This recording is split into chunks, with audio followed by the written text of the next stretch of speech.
दादी दीदी बड़ दुख में छौ। एमे की लिखल है कनी कहो ना। हुनका सास बड़ दुख दै छै, मारै छै, तै कहने छै जेठका भाई के भेज देला। तू जल्दी जाही आ एगो भरिया के लऽ ले, जल्दी जाही। बहन केना हेतो केना ने, ओकर सास बड़ कठिन छै। ठीक छै त हम अखने जाइ छी, जाओ खुशी रहो।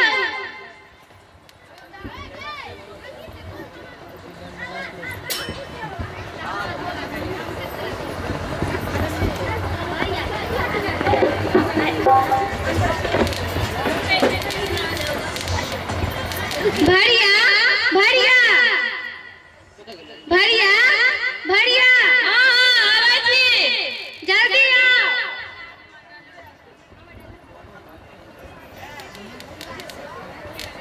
की बात? हमरा लड़की बहिन, हमरा बहिन लग जेबाक अछि। अहाँ झाड़ू बहार लऽ के चलू। ठीक छै चलू।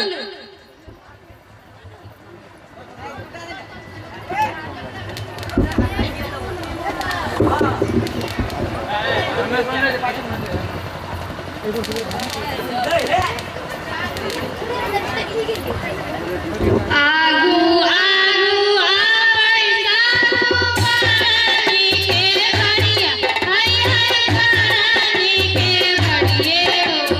हाय अल्लाह काजू काजू आबै जेठा भइए हो। हाय अल्लाह काजू काजू आबै जेठा भइए हो। हाय अल्लाह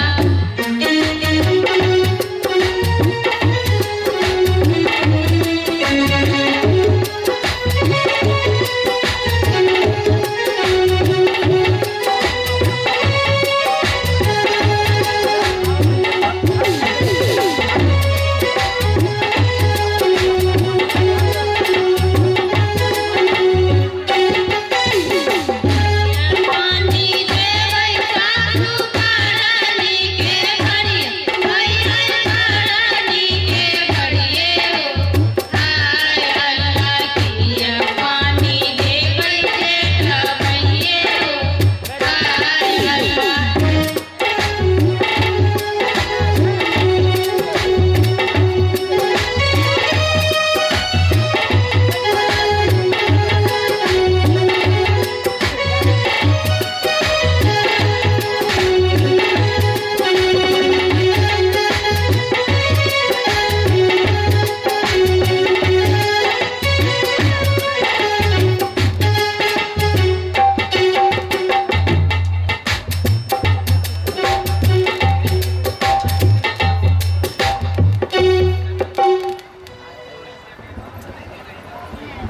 प्रणाम सासमा।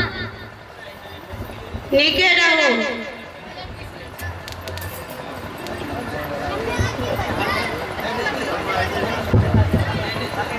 पार्वती भवा बौआ पर बैसू।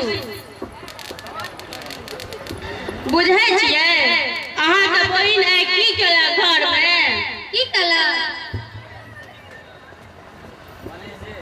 हम कुछो नहीं के लिए। तू की बजमे? तू की नहीं केला? देखै छी सबटा झाड़ू के तोड़ दे। बुझलिए बौआ, ई हमर घर के नाश क के राख देने य। सबटा झाड़ू तोड़ देला।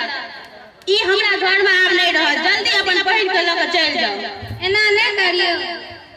किया नहीं करियो? एकोटा काम कर नीक से नहीं करैया। आप नीक से करत, हम कहै छी।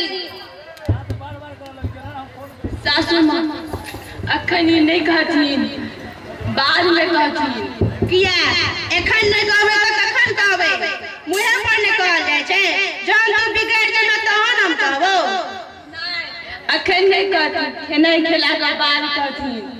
किया हम एखने कहबे? तू हमर कुल खानदान के नाश कर देबे। नहीं अखन नहीं कहथिन। हां सब एना किया करै छियै?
लोटा में दियो भै के आ बदना में दे दियो भरिया के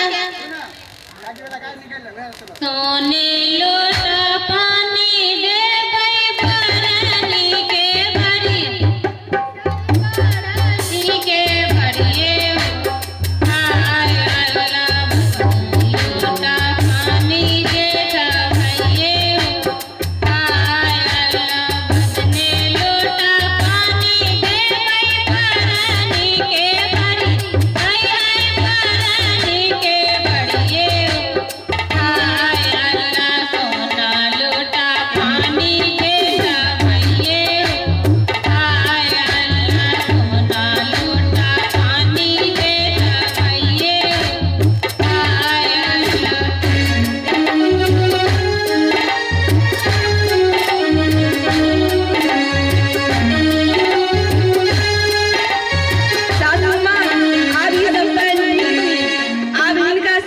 कथी खाय ले देबै भरिया के आ कथी जेठ भाई के खुआ होटल दियो भाई के आ चूड़ा दही भरिया के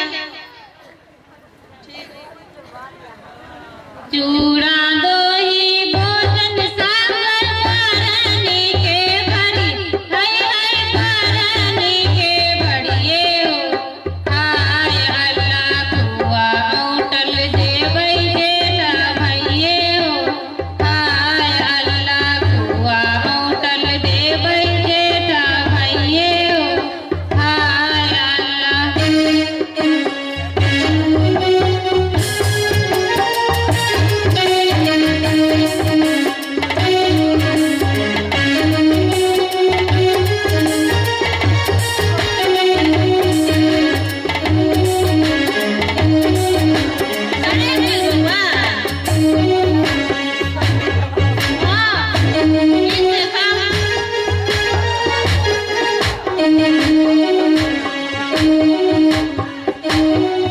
पूछियो ना भाई क्या और क्या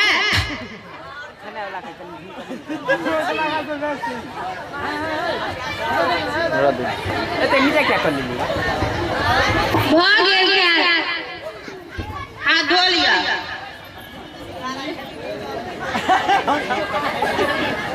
किया दी दई देवै सासु परनी के भरी हाय हाय परनी के भरिए हाय अल्लाह किया दी दई देवै जेठा भइए हाय अल्लाह किया दी दई देवै जेठा भइए हाय अल्लाह ए सासु माँ आब सब खेनाई खेलखिन आब घर जेथिन हिनका सबके कथी विदाई देबै जेठ भाई के आ कथी भरिया के हमरा घर में किछ के कमी य टाका धोती दऽ दियो भरिया के आ जे मन होइया से भाई के दऽ दियो उठल छे ठीक छे तो भाई के हम छोटकी नने दऽ दै छियै आ टाका धोती दै छियै भरिया के ठीक न दऽ दियो टाका धोती भीतर सासु परनी के भरी हाय हाय परनी के भरिए हाय अल्लाह सकीना नदिया जेठा भइए हाय अल्लाह सकीना नदिया जेठा भइए समारोह हो रहा है कत्ते में बहुत बहुत धन्यवाद बहुत बहुत धन्यवाद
हाथ में